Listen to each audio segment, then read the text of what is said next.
I need to clarify something. I have no issue with Islam.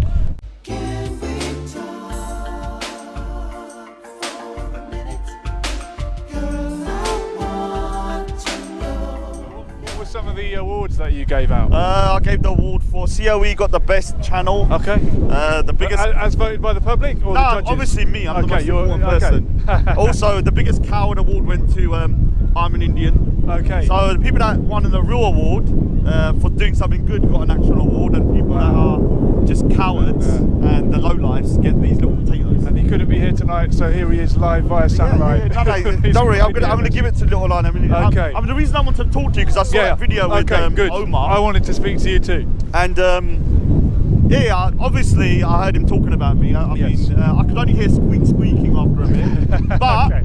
He said a few things that I need to clear up. Please do. I always want people to have the right to reply, and I'm sorry if I don't challenge them in the right way. No, it doesn't matter. I mean, the thing is that you don't know my views anyway. No, I don't. But so you have to take his word for it. So one of the things is that he says that I hate Islam. I need to clarify something. I have no issue with Islam. Okay. I don't. If you hear what I speak about, I don't speak about Muhammad. I don't speak about the Quran, and I don't speak about Allah. Okay. What I speak about are certain practices that some people could argue are part of Islam, and some people might say it's not. But they're particular aspects of Islam that have affected my people in the past, and I think if Islam grows, it will start affecting other people. One of them is freedom of speech, which is very important, and under kind of like Islamic law, if you was to go into Sharia, there is no freedom of speech really.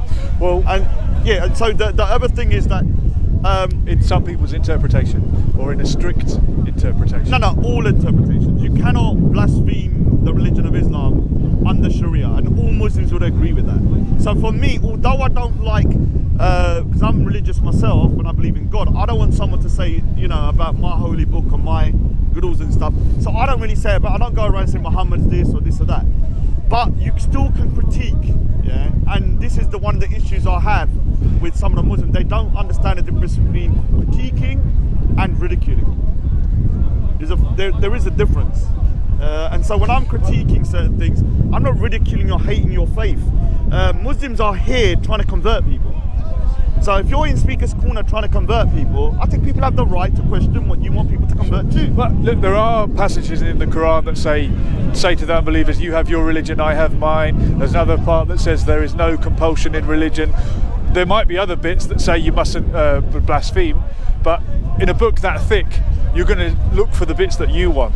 And the people that want to be strict and want to implement the strict Sharia that you're talking about, of course they're going to say, oh, you can't blaspheme. But I'm guessing there will be Muslims who live in a non-Muslim society where you're meant to obey the government of the country that you live in, and they will accept freedom of speech to the point of hate speech. But even in this country, hate speech is illegal. Well, I'm going to try and talk about this later about hate speech and what is free speech.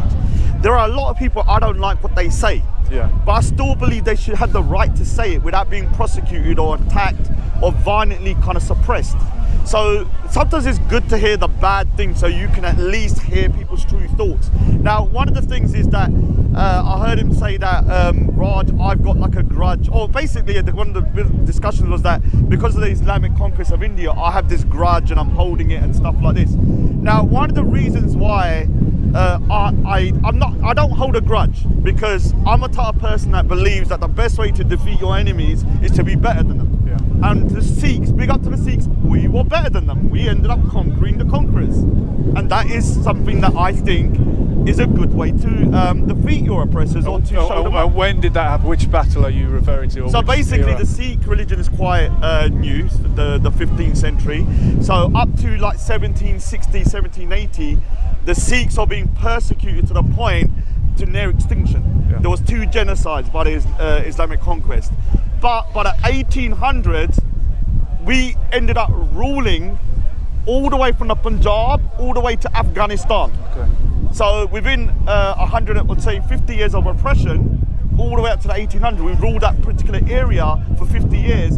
And the Muslim population was 75%. The Sikhs were only 15%. The rest of the thing. So what we did was that we galvanized and we fought back, and we ended up ruling the area. And I believe that's one of the best ways to kind of like, I don't know, kind of like show your oppressors up. Because when we look back at that, we're like, all right, yeah, you may have oppressed us, but we ended up running the place anyway before the Brits come.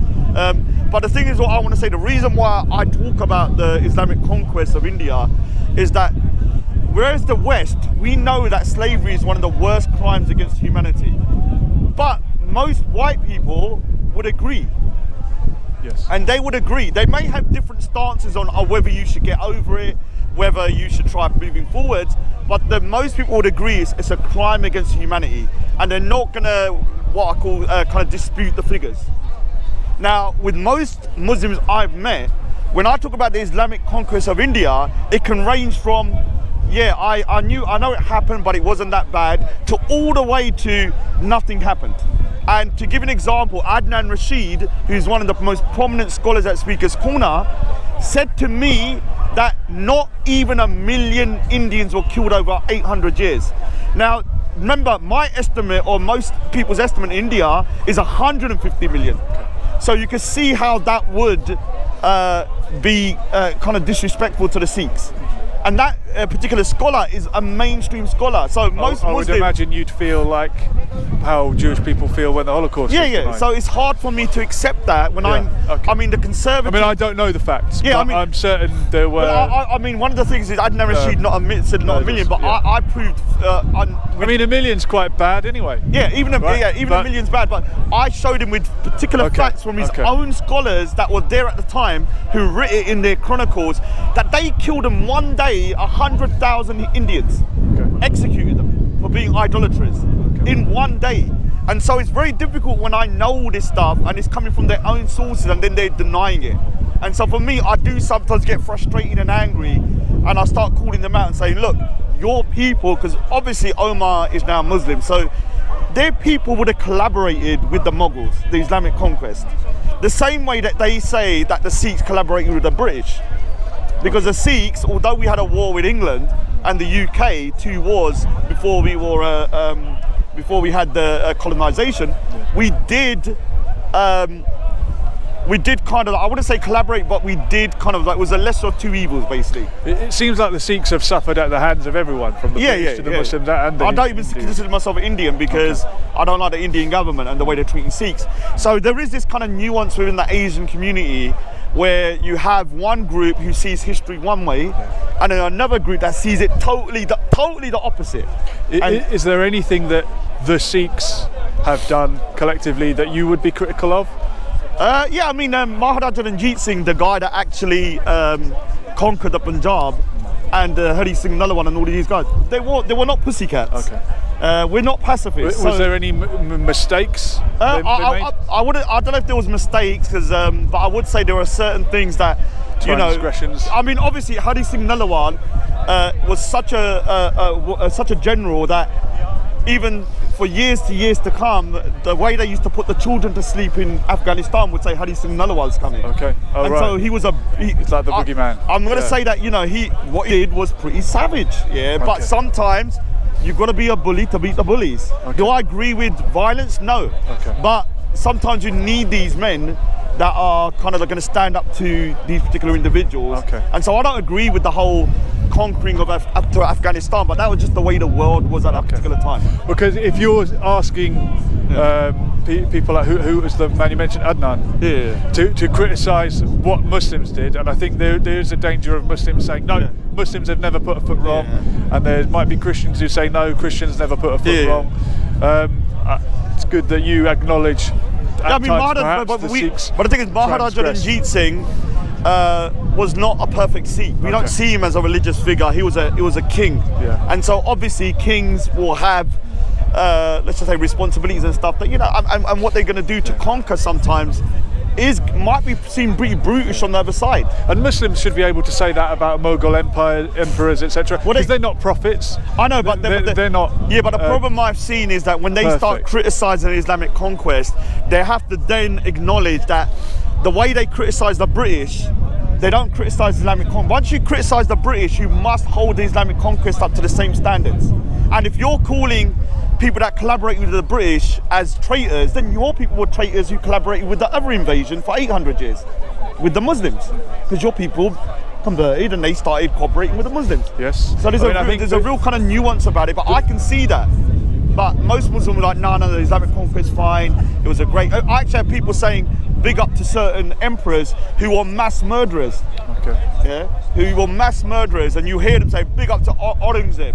And Aurangzeb was one of the most vicious individuals. He even killed his own father, all of his brothers and stuff like that, and he massacred the Sikhs on a next level, like he's kind of generals and stuff like that. And so for me hearing that, it's like almost like someone saying big up Hitler.